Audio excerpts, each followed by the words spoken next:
What is your name, please? I'm Mario Diaz Jr.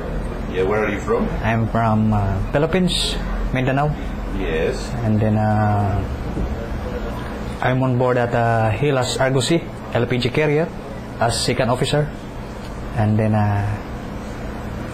still have no children, but maybe next month I have one. And then You're happy?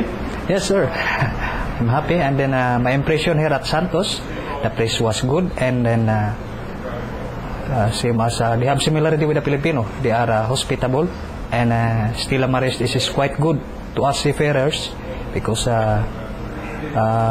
aside from we are near to our faith, we can visit some church, and then we can buy the stuff we need on board. Can you send a message to your people in Philippines? Yes, to my kababayan in the Philippines, keep up the good work. And then pray always. Someday we will be progress, and sana uunlad tayo, same as Brazil. Okay. Thank you, my friend. You're welcome, sir.